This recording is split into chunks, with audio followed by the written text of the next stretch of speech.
Hey, Giselle.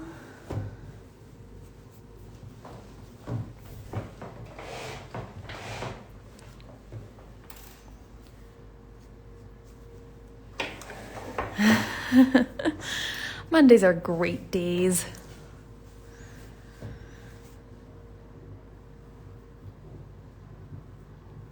Okay.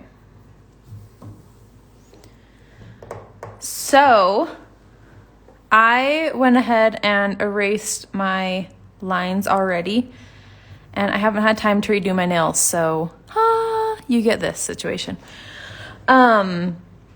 So when I use one of the Pilot Frixion pens or markers, I use a blow dryer on the hottest setting, and I just blow dry it for a minute or two, and then I stop and I look around things like roses or like anything that has like big, like large amounts of thread, and I kind of go over that a little bit slower.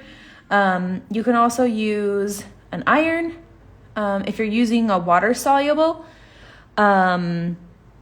you can soak it in a bowl or a casserole dish with some water in it. And then I usually just like rub around where the lines are that I can like see a lot. And then let it lay flat to dry and make sure it's completely dry before you put it in a hoop. So if it's wet, it needs to dry. So anyways, I've already done that because it's very loud on video to do that. So I'm not going to frame in this hoop. Sorry, I went to the dentist today. My speech is still a little bit slurry. My tongue is a little numb still. But I like these hoops to stitch in, but not to frame in. So I'm going to put this one away and get out one of these. I've been buying Beechwood hoops. So there's two brands that I bought and liked. This one's a Frank Edmonds one. The only thing I don't like is that it has a sticker on it, which is hard to get off, and then it's like sticky under it, so I have to like clean it, and that that bugs me. So I don't think I'll buy these anymore, even though they hold nicely. I don't like the sticker. So this one's an I want to say Elebese, Elebese, I think is the name. But I like it a lot. It came just with a paper that was like just like slid through there, so nothing sticky. There's none of that blue tape that's hard to get off. It has a screw to tighten it. So this is like my perfect hoop. Or bamboo is great if you have a bamboo one. But anyways, that's what I'm going to frame mine in. So this is how I back mine. There's tons of different ways. You don't have to do it this way. If you don't have a backing fabric, which I always forget to put on my list, you don't have to have one, but I forgot my scissors. So hold on one second.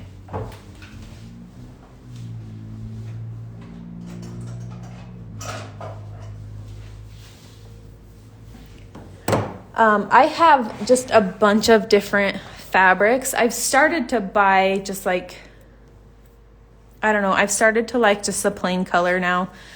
I sometimes use like printed fabric on the back, like whatever I have. If I do a printed fabric, then I usually do a layer between. So I do like my project and then like a light gray layer and then a printed fabric and layer them like that. So then you can't see the printed fabric from the front of your project, especially if you're using something like linen that's a little bit more loosely woven. You're going to see that from the front a little bit. So I always try to avoid that.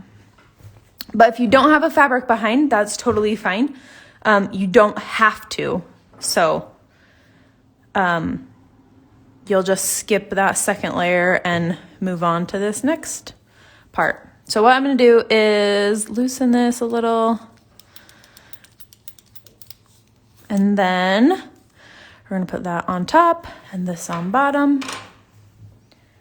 And just like when we were prepping our hoops, we're just gonna do the same thing. So we're gonna put it in here, we're gonna get it centered, and then we will tie off the back. So if you already had it in a hoop, it should be pretty centered. So I'm just gonna pull this so it sits how it was sitting in the other hoop. Whoop, it's a little bit loose. Okay, so then I can tighten it, and then we can pull it snug. So I always get it in there and kind of center it and then tighten this. That's about all I can do with my fingers.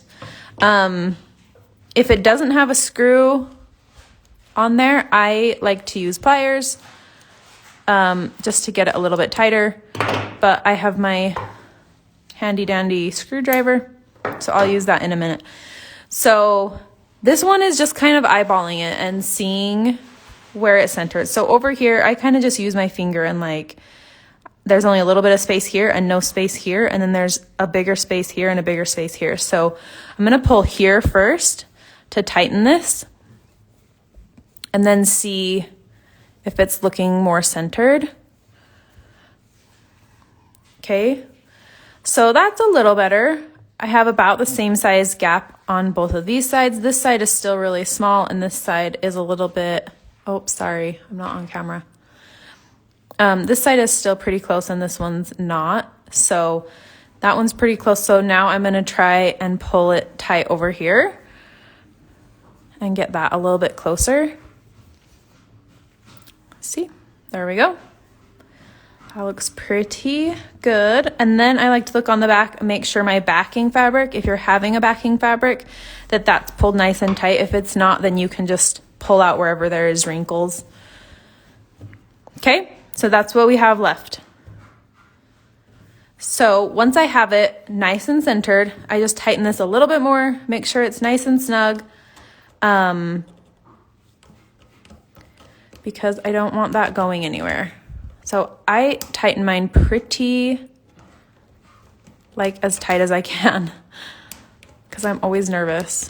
Okay, so just look at it one more time, make sure everything looks good, and then we'll start trimming the fabric. So if you're using a backing fabric, I trim that all the way down to the hoop. So I'm just keep it upside down and just trim all the way around the edge. It doesn't need to be perfect. It's gonna get covered up. So I am not like super careful.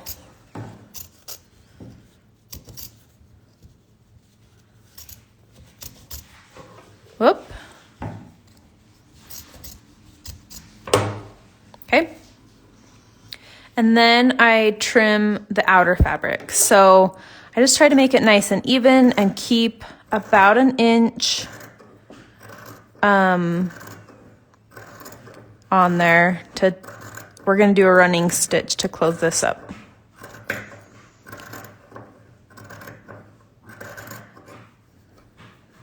But I just want this to be, see that's, I don't really want to trim that. It's a little bit short already.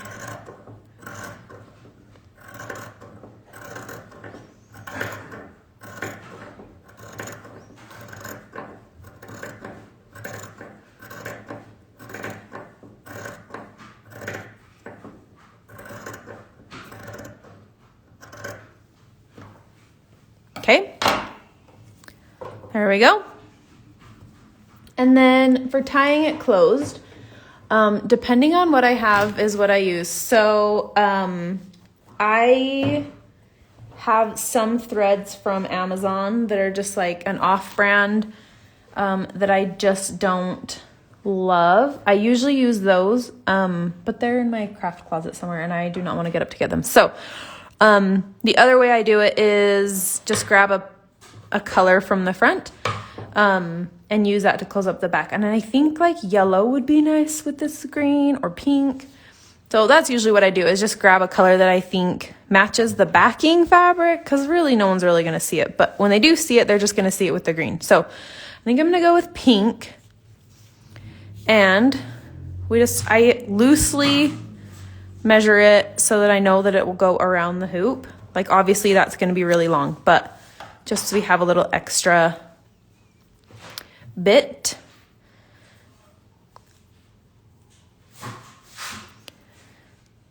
And then we're going to do our running stitch. So I like to leave a little bit of a tail so that I have something to grab onto to tie this close. So my knot is not at the bottom.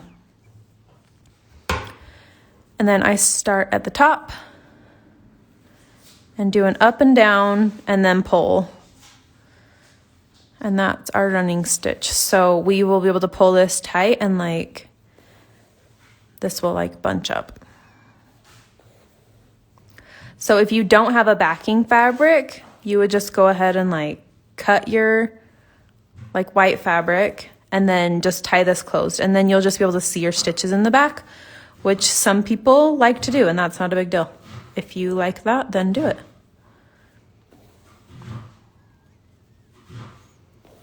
But we're just gonna do this all the way around. And I just take fairly large chunks, and you can do smaller chunks if you want.